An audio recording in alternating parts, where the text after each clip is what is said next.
ஏத்தி போன்ற உந்தன் மூச்சோடு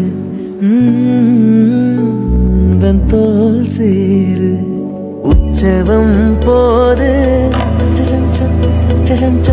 செய்யை கோது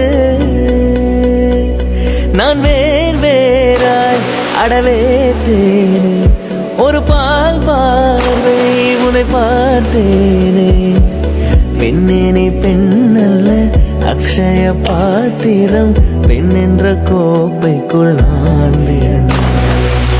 ஆரோடு தேன் கொண்டு வாய் கலந்து அசைந்தாடும் காற்றுக்கும் அழகான பூவுக்கும்